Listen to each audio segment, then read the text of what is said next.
नमस्कार,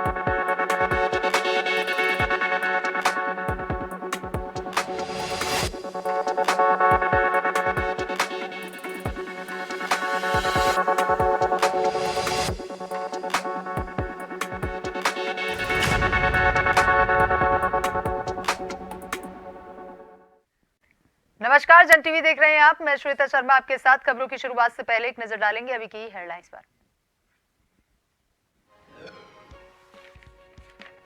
धामी कैबिनेट की बैठक आज। एकल महिलाओं को ऋण समेत कई महत्वपूर्ण प्रस्तावों पर लग सकती है मोहर। सचिवालय में दोपहर 3 बजे होगी बैठक।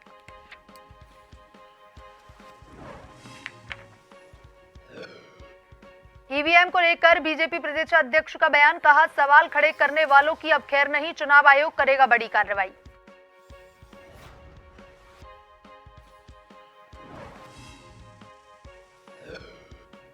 अभी तक जारी नहीं हुआ निकाय चुनाव कार्यक्रम। कांग्रेस ने साधा निशाना। कहा, सरकार कभी भी नहीं थी वक्त पर चुनाव कराने के लिए गंभीर।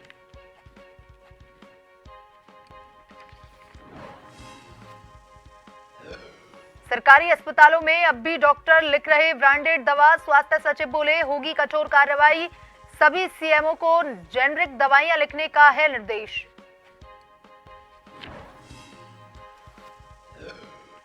देहरादून से अयोध्या का सफर हुआ आसान। अब सीधी बस सेवा हुई शुरू। दून से अयोध्या का 1054 रुपए किराया।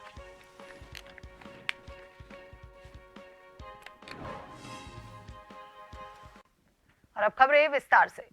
उत्तराखंड मंत्रिमंडल की बैठक आज राज्य सचिवालय में होगी। बैठक दोपहर 3 बजे से शुरू होगी। बैठक में विभिन्न विभागों के कई महत्वपूर्ण प्रस्तावों पर मोहर लग सकती है। सूत्रों के मुताबिक बैठक में एकल महिलाओं को आत्मनिर्भर बनाने के लिए 75% सब्सिडी पर ऋण दिए जाने का प्रस्ताव आ सकता है। नए उच्चीकृत विद्यालयों में शिक्षकों के पद बढ़ाए जाने का निर्णय होगा।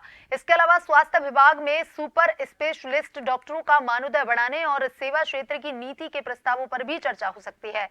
कैबिनेट में राजस्व, विधायी, कार्मिक, वित्त विभाग से जुड़े अन्य प्रस्तावों पर भी मोहर लग सकती है। कर्मचारियों की सेवा नियमावली से संबंधित प्रस्ताव भी कैबिनेट में आ सकते हैं।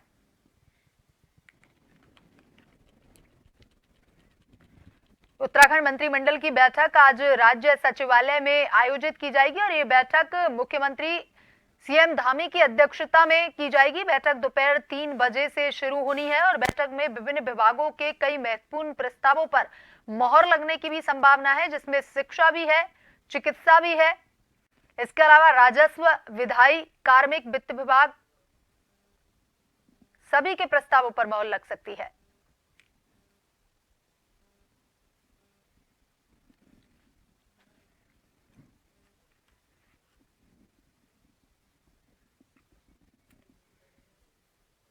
सीएम धामी की अध्यक्षता में ये बैठक आज आयोजित की जाएगी। कई महत्वपूर्ण मुद्दों पर चर्चा होगी।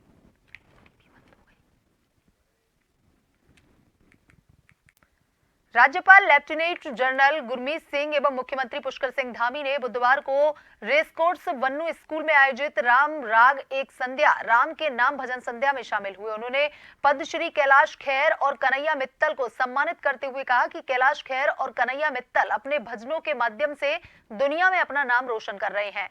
उनके भजन भाव विभोर करने के साथ दिल को छू जाने वाले हैं। दोनों गायकों के भजनों से पूरा वातावरण राममय होने के साथ ही बड़ी संख्या में उपस्थित लोग पूरी तन्मयता से श्री राम की भक्ति में सराबोर नजर आए। संस्कृति विभाग द्वारा आयोजित इस भजन संध्या में मुख्यमंत्री पुष्कर सिंह धामी ने कहा कि प्रभु श्री राम हमारे आदर्श हैं, जिनकी सभी लीलाएं मानव जीवन में अनुकरणीय हैं। आगामी 22 जनवरी को रामलला अयोध्या में विराजमान होने जा रहे हैं और यह ऐसा अवसर है जिसके लिए हमने वर्षों से इंतजार किया।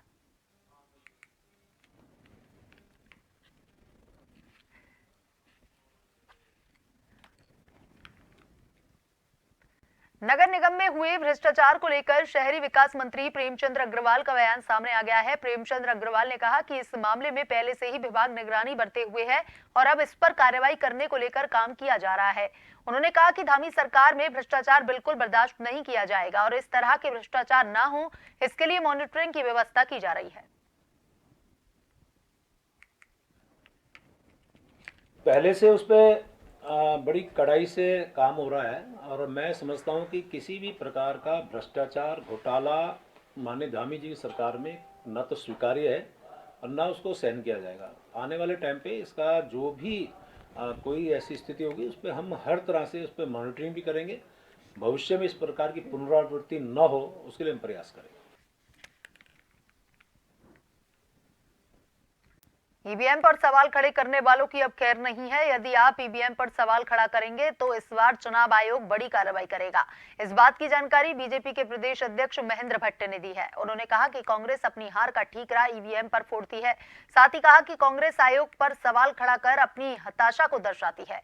उन्होंने यह भी कहा कि पिछली बार राजस्थान, छत्तीसगढ़ और झारखंड में जब कांग्रेस से चुनाव जीता तब ईवीएम पर सवाल खड़े नहीं किए। बताया कि कांग्रेस के इस जुमले को अब जनता जान चुकी है।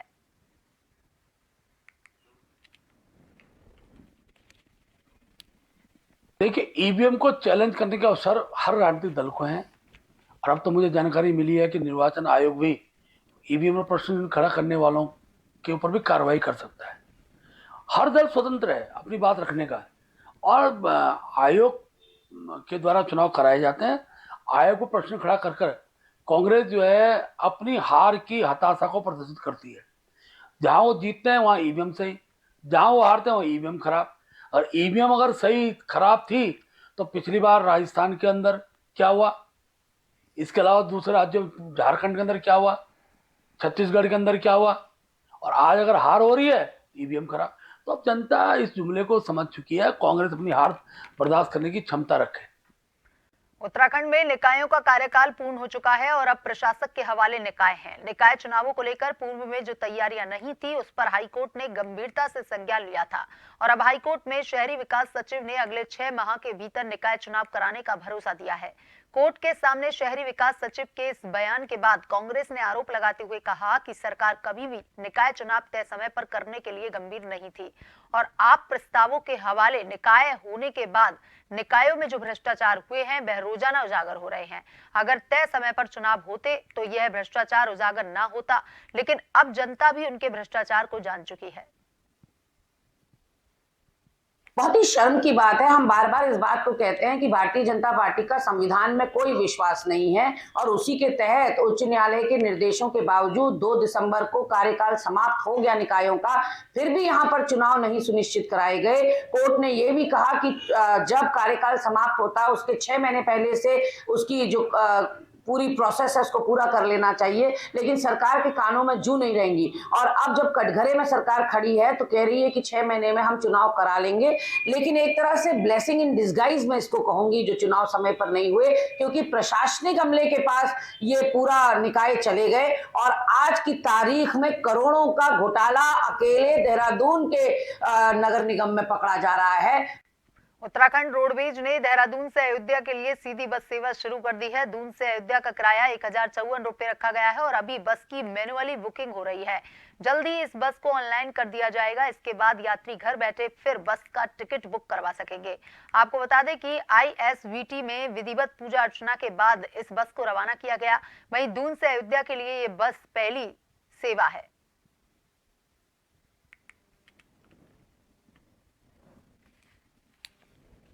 22 तारीख को वहाँ पे मंदिर का शुभारंभ हो रहा है। उसके लिए पब्लिक से और यात्रियों की भी मांग आ रही थी कि यहाँ से सीधी सेवाएं शुरू की जाएं। तो हम लोगों ने हल्द्वानी से हमारी बस सेवा अयोध्या के लिए पूर्व में ही शुरू हो चुकी है। एक बस सेवा देहरादून से हम लोगों ने शुरू करी है अयोध्या के लिए और एक बस सेवा आज से हरिद्वार से अयोध्या के लिए शुरू हो रही है। और इसके अलावा एक बस हम लोग रामनगर से भी शुरू करने की हमारी योजना है। तो इसके अतिरिक्त और भी कहीं किसी स्थान से यदि मांग आती है या यात्री उपलब्ध होते हैं तो हम निश्चित तौर पे बसें उपलब्ध करें। राजकीय अस्पतालों में मरीजों की पर्ची पर ब्रांडेड कंपनियों की महंगी दवाइयां लिखने पर सरकार सख्त है। स्वास्थ्य मंत्री डॉक्टर धन सिंह रावत भी कई बार कह चुके हैं कि कोई भी सरकारी अस्पताल का डॉक्टर बाहर की दवाइयां नहीं लिखेगा, मगर अस्पतालों में इसके उलट मामला देखने को मिलता ही रहता है, जहां अस्पताल के डॉक्टर मरीज को बाहर की दवाइयां लिखते हैं। स्वास्थ्य सचिव का कहना है कि स्पष्ट तौर पर सभी CMO को निर्देशित किया गया है कि पर्ची में जेनरिक दवाइयां ही लिखी जाएं। अगर निर्देशों का पालन नहीं किया जाता है तो कठोर से कठोर कार्रवाई की जाएगी। जब हम लोगों की मीटिंग्स होती हैं CMO के साथ और बाकी जो हमारे हेल्थ प्रोफेशनल्स के साथ, उन सबको हम लोग अवगत कराते हैं। जो हमारी मीटिंग्स होती हैं, हमारे कॉन्फ्रेंसेस होते हैं, इसमें भी हम लोग रेगुलरली लोगों को अवगत कराते हैं कि ये एक जन भावना से जुड़ी हुई चीज़ है और हम बार बार उस जियो का भी उनको उल्लेख करते रहते हैं। तो इसका काफ़ी हद तक मैं समझता हूँ अनुपालन हो गया है। नहीं हो रहा है, वहाँ पे हम लोग कार्रवाई कर ही यूं तो उत्तराखंड राज्य में ढेर सारे टूरिस्ट स्पॉट्स हैं, लेकिन ओली की बात ही कुछ अलग है। अपनी प्राकृतिक खूबसूरती, हरियाली और मौसम के चलते ओली को उत्तराखंड राज्य का स्विट्जरलैंड का दर्जा भी प्राप्त है। बड़ी बात तो यह है कि ओली में एक कृत्रिम झील भी देखने को मिलती है, जिसके पर्यटक दीवाने हैं, जिसे खासतौर पर आर्टिफिशियल बर्फ बनाने के लिए बनाया गया था। लेकिन विगत कई वर्षों से ओली में आर्टिफिशियल बर्फ नहीं बनाई गई, जिस कारण आर्टिफिशियल बर्फ बनाने वाली मशीनें भी अब पूरी तरह से जंग खा रही हैं। वहीं संबंधित विभाग की लापरवाही के चलते कृत्रिम झील में पानी नहीं छोड़ा गया है, जिस कारण यहां पर पहुंचने वाले पर्यटक कृत्रिम झील को देखकर काफी मायूस हो रहे हैं।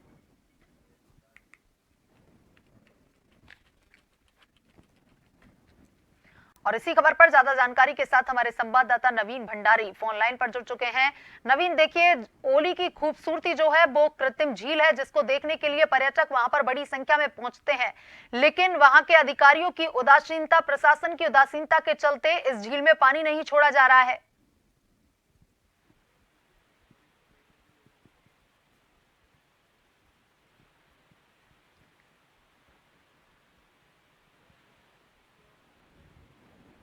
नवीन, देखिए, यहाँ पर ओली की कृत्रिम झील की खूबसूरती से ही पर्यटक वहां पर खिंचे चले आते हैं, लेकिन अधिकारियों की उदासीनता के चलते इस कृत्रिम झील में पानी नहीं छोड़ा जा रहा है।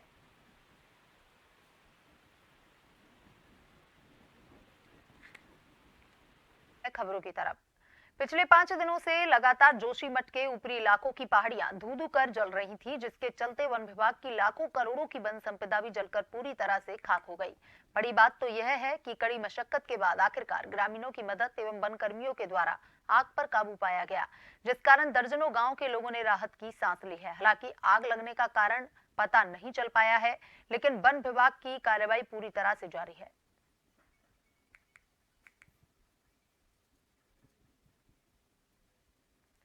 मसूरी में एसडीएम डॉक्टर दीपक सैनी के निर्देशों के बाद माल रोड के दोनों बैरियरों को 4:30 बजे से 10:30 बजे तक बंद करने के निर्देश दिए गए हैं, जिसका स्थानीय लोगों द्वारा विरोध किया गया है, जिसको लेकर मसूरी कांग्रेस और आप पार्टी द्वारा संयुक्त रूप से एसडीएम मसूरी को ज्ञापन दिया गया। दोनों माल रोड को पहले की तरह संचालित करने की मांग किए। उन्होंने कहा कि नगर पालिका के बायोलॉज के अनुसार 1 दिसंबर से लेकर 28 फरवरी तक माल रोड के दोनों बैरियर स्थानीय लोगों के लिए 24 घंटे खुले रहते थे।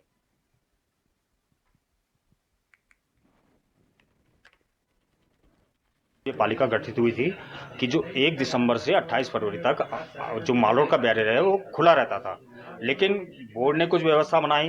अपनी इनकम बढ़ाने के लिए उन्होंने 12 महीने का बोर्ड वो प्रस्ताव पारित किया है कि 12 महीने जो पर्यटकों की जो गाड़ी आएगी उनसे शुल्क लिया जाएगा। लेकिन हमारा माननीय उप जिलाधिकारी महोदय से एक ही अनुरोध है कि आप इस व्यवस्था से ज़्यादा छेड़छाड़ न करें और जो स्थानीय लोग हैं उनको शीतकालीन सत्र में, हम सिर्फ शीतकालीन सत्र की बात कर रहे हैं कि 1 दिसंबर से 28 फरवरी तक जो बैरियर खुला रहता है और नए साल में जो बंद कर दिया जाता था 1 हफ्ते के लिए, हम उनके साथ हैं, लेकिन स्थानीय लोगों के आवागमन हेतु इस माल रोड को खुला रखे। आज के ज्ञापन के माध्यम से ये अवगत कराना है शासन प्रशासन को कि ये जो हम लोग जो आप लोगों ने जो ये आदेश जारी किया है, जो कि ये आदेश अपने आप में ही गलत है। 4:30 बजे से लोकल लोगों को अगर घर के अंदर अगर जाना होगा, किसी की गाड़ी है, किसी के बाल बच्चे हैं, किसी के बूढ़े, स्त्री, महिलाएं, बहुत सारी चीजें प्रॉब्लम्स होती है लोगों के साथ जुड़ी हुई, तो उन्हें अपने घरों में तो जाना होगा ना। 4:30 बजे आपने बैरियर बंद कर दिया, तो ये नियम तो पहली बार यहाँ पर लागू हो रहा, तो ये गलत चीज है। इससे पहले एसडीएम यहाँ पर रहे हैं, पहले से भी यहाँ नगर पालिका यही चली, हमने देखा है 2003 में जब यहाँ पर एक प्रशासक बैठा था तो उन्होंने भी ऐसा काम नहीं किया। अब 4:30 बजे आपने बैरियर अगर बंद कर दिया तो गलत है। हम लोगों को अगर घर में, हम ये नहीं कह रहे कि माल रोड के अंदर की गाड़ी आप खड़ी कराओ, हमारा बोलने मतलब है कि हमारे जब घर अंदर है तो हम जाएंगे कहाँ। उत्तरकाशी में कार्यरत उपनल कर्मचारियों ने बैठक कर उपनल कर्मचारियों के शोषण पर नाराजगी जताई। उपनल कर्मचारियों का कहना है कि उत्तराखंड के सभी विभागों में उपनल कर्मचारियों की सेवा ली जा रही है, लेकिन काम के आधार पर ना तो उन्हें वेतन दिया जा रहा है और ना ही उन्हें परमानेंट किया जा रहा है। कहा कि 2018 में नैनीताल हाईकोर्ट से भी वह केस जीत चुके हैं। कर्मचारियों का कहना है कि मुख्यमंत्री धामी हाईकोर्ट के आदेश को यथावत रखकर उपकम कर्मचारियों को पीड़ा को समझें और उन्हें सम्मान वेतनमान एवं विभागों में समायोजित करें। हम लोग 2018 में माननीय हाई कोर्ट से जीत चुके थे, तो तात्कालिक मुख्यमंत्री जी जो कि वर्तमान सरकार के ही मुख्यमंत्री हुआ करते थे, माननीय त्रिवेंद्र सिंह रावत जी, सुप्रीम कोर्ट में SLP दायर की। तो हम चाह रहे हैं कि हम उत्तराखंड के नागरिक हैं और हम सबका ये अधिकार है कि जो आपने सुप्रीम कोर्ट में SLP लगा रखी है, मैं उत्तराखंड सरकार से ही निवेदन करता हूं कि आप उस SLP को तुरंत वापस लें और हमारा जो हाई कोर्ट का डिसीजन आ रखा है उसको तुरंत लागू कर दें। कई हजार किलोमीटर की पदयात्रा करने वाले रोहन अग्रवाल बुधवार को देहरादून होते हुए मसूरी पहुंचे। रोहन अग्रवाल ने 25 अगस्त 2020 को पदयात्रा का आगाज किया था, जिसका उद्देश्य मानवता, भाईचारा और शांति और प्लास्टिक के प्रति लोगों को जागरूक करना है। रोहन अग्रवाल का मसूरी पहुंचने पर अग्रवाल महासभा और युवा प्रकोष्ठ द्वारा अग्रसेन चौक पर शॉल और पुष्प भेंट कर स्वागत किया गया। प्लास्टिक के उपयोग और पर्यावरण पर इसके खतरनाक प्रभाव के खिलाफ एक वैश्विक अभियान फैलाने के मिशन के साथ कामठी, नागपुर, महाराष्ट्र से 22 वर्षीय रोहन अग्रवाल बुधवार को मसूरी पहुंचे। रोहन पिछले 3 साल 4 महीने से अपने मिशन पर हैं और अब तक अपने पर्यावरण अभियान मिशन में भारत के 28 राज्यों को कवर करते हुए कई हजारों किलोमीटर लंबी पैदल यात्रा पूरी कर चुके हैं।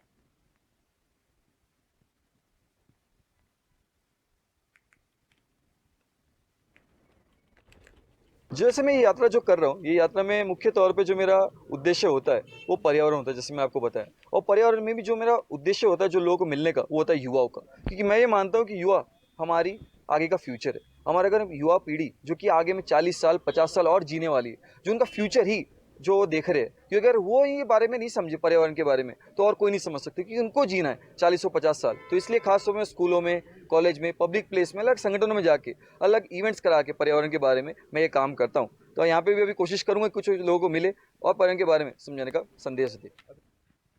उत्तराखंड में आज शाम से मौसम का मिजाज बदलने की उम्मीद है। प्रदेश के कई जिलों में 4 नवंबर के बाद से बारिश नहीं हुई है और इसके चलते मौसम शुष्क बना हुआ है और शीतकाल में भी बारिश नहीं के बराबर हो रही है। वहीं हरिद्वार और यूएस नगर के लिए अलर्ट जारी कर दिया गया है। देहरादून में कोहरे का असर देखने को मिलेगा। वहीं जनता से ज्यादा सावधानी बरतने की भी अपील की गई है। देहरादून में सुबह के समय कोहरे के चलते विजिबिलिटी 0 हो गई।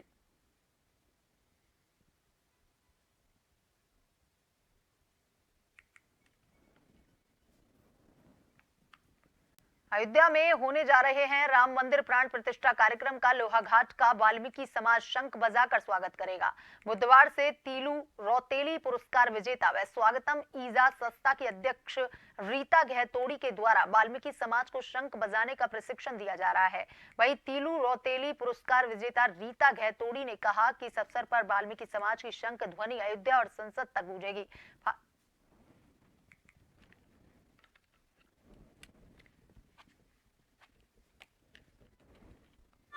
राम मंदिर अयोध्या में श्री राम जी की मूर्ति की स्थापना होनी है। मैं समस्त वाल्मीकि समाज को शंख बजाना सिखा रही हूँ ताकि वाल्मीकि समाज की शंख की आवाज अयोध्या में गूंजे एवं संसद में गूंजे। शंख से के फायदे मैंने आयुर्वेदिक चिकित्सक डॉक्टर पाल जो पिथौरागढ़ चिकित्सालय में तैनात हैं, उनसे अद्भुत फायदे बताए उन्होंने और सीखे मैंने। इसीलिए समस्त वाल्मीकि समाज जो गंदगी को साफ करते हैं, मानव समाज के लिए हमेशा आगे आते हैं सेवा के लिए, उनके फेफड़े दूषित हो जाते हैं, उनके फेफड़े कमजोर हो जाते हैं, इन्फेक्शन हो जाता है। उनके फेफड़ों की मजबूती, हृदय की मजबूती और लंबी आयु के लिए मैं उनको शंख बजाना सिखा रही हूँ। 22 जनवरी को जो हमारा राम मंदिर का उद्घाटन है, उसको हम सब मिलकर वाल्मीकि समाज शंख बजाकर और दीप जलाकर मनाएंगे, खुशियाँ मनाएंगे बहुत बहुत। और हमारी जो गीता गहतोड़ी जी को बहुत बहुत धन्यवाद, जो उन्होंने हमारा मतलब इसमें हमारा फेफड़े बचाने का मतलब हमारा ये चलाया है और हम शंख बजाना सिखाया है। टनकपुर में सरकारी योजनाओं और कार्यक्रमों का सहजता से लाभ पहुंचाने के लिए जनपद में समय समय पर तहसील दिवसों, शिविरों आदि का आयोजन किया जा रहा है और इसी क्रम में जिलाधिकारी नवनीत पांडे के निर्देश पर 10 जनवरी से 12 जनवरी तक टनकपुर नगर पालिका सभागार में बहुउद्देशीय सेवा शिविर का आयोजन किया गया।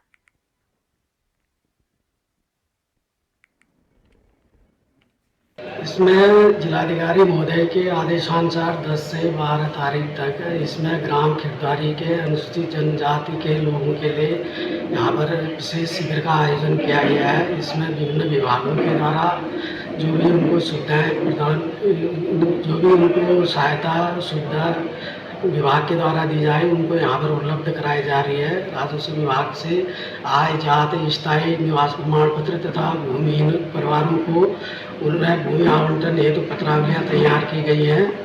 इस प्रकार से उन्हें 3 दिन तक यहाँ पर जो भी विभाग की सारी सुविधाएं हैं उन्हें उपलब्ध कराई जा रही है। उनके आने जाने के लिए विशेष व्यवस्था करके उन्हें यहाँ पर बुलाया जा रहा है। नजर डालेंगे अभी की हेडलाइंस पर। धामी कैबिनेट की बैठक आज। एकल महिलाओं को ऋण समेत कई महत्वपूर्ण प्रस्तावों पर लग सकती है मोहर। सचिवालय में दोपहर 3 बजे होगी बैठक।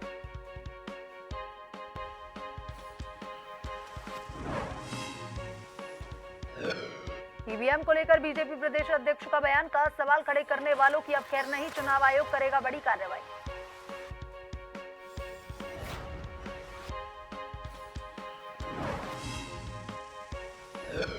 अभी तक जारी नहीं हुआ निकाय चुनाव कार्यक्रम। कांग्रेस ने साधा निशाना, कहा सरकार कभी भी नहीं थी वक्त पर चुनाव कराने के लिए गंभीर।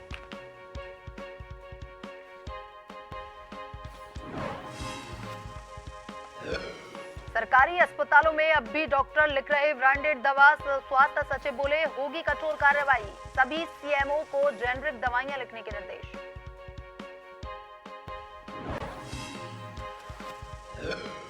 देहरादून से अयोध्या का सफर हुआ आसान। अब सीधी बस सेवा शुरू। दून से अयोध्या का 1054 रुपए किराया।